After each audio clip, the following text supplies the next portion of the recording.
realistic in bringing in a wealth expert here, Justin Farmer from Exit Wealth. He's the CEO.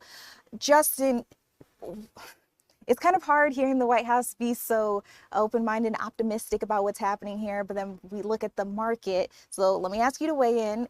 Are we seeing that same light at the end of the tunnel if we look at what the market is showing us? Good afternoon, Judayah. Well, yeah, it's painful, isn't it? Atlanta Yeah. gas prices sitting at about $3.44 a gallon right now, up more than 60 cents in just a couple of weeks. If you've had to fill up in the last couple of days, it's a big ouch, isn't it? And for businesses, we're now at $5 a gallon for diesel. As you know, a lot of business fleet vehicles use diesel, so they're really taking it on the chin. So in terms of, is it fair to be optimistic? Well, let's just go back to Judea. Before the conflict got started, oil was at about $60 a barrel. And then the conflict started and we zoomed right up to $90 a barrel. So I think we can be cautiously optimistic that if the Strait of Hormuz gets under control and has less conflict, and yesterday the U.S. Navy took out 16 mining ships of the Iranians, potentially setting mines in the strait, targeting cargo ships. If all of this kind of activity and the conflict subsides, oil experts I listen to, Judea, do believe that there will be a quick correction in gas prices, and we would slide right back down about 60 cents a gallon within 2 weeks. Justin, when you said quick, how quick is quick? Are we talking days, weeks? I know this won't be exact, but what are you thinking? Yeah, I mean, you're right. There is a bit of a delay, but oil trades around the globe as a commodity. And so even if you're in an oil producing nation, you're all subject to the commodity prices and the volatility of those commodity prices. Specifically, as it relates to your question, for the typical Atlantan, the typical Georgian, if the stabilization comes to the Middle Eastern region, the commodity of oil should come down significantly. And you're talking about within about a 10 to 14 business day period, we should see our gas prices return to the level that they were just 2-3 weeks ago. And Judea, for some price context, keep in mind that even at these levels we're paying today, which feels so painful, it is within the 5-year average of what we have been accustomed to paying on gas prices. It's just that gas prices had been depressed before the Iranian conflict, so we kind of have that recency bias, Judea. We got used to paying under $3 a gallon. But again, the truth of it is we're on par with about the 5-year average of price per gallon across Atlanta.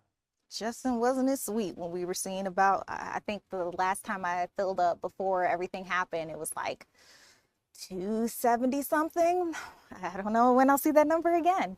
But I'm with you. It's certainly more comfortable because those are real dollars that affect what kind of meal you're going to choose to eat out, or how much are you going to get at the grocery store, or are we going to do date night Saturday? If it's 30% more to fill up your gas tank, you have to make economic decisions in most families. And actually, Justin, that's the next thing that I wanted to get into. You mentioned that we were seeing barrel prices at about $60 per barrel, and then that jumped to about 90 once this conflict began. I think we were like looking at 100, hoping that that never happened. Just about an hour ago, I was reading this article that Iran was threatening $200 oil barrels. Now, I don't think either of us could speak to whether or not they can actually make good on a threat like that. I don't know that can happen. But if it did, let's think about these barrel prices. How do they affect not just our gas? You mentioned date night. Any other issues that we could potentially see? Well, let's address a couple of the things, Judea. Okay. Great points here. So the Iranians are going to say inflammatory things like $200 a barrel of oil because they're trying to freak out the planet. Let's notice, by the way, no one's rushing to defend the Iranians or certainly get involved in helping them in this conflict with the United States and our allies. Not China. They're staying real quiet. Not Russia. They want no part of, hitching up their wagon with this current Iranian regime. Don't forget, Iran was a very progressive country until the revolution, the religious zealotry of the revolution of 1979. Prior to that, Iran was an ally prior to 1979 and one of the most progressive nations in the Middle East. But let's leave that there for now. As it relates to $200 a barrel oil, I just think it's unlikely. That's untenable, and the world's not going to sit around and accept that.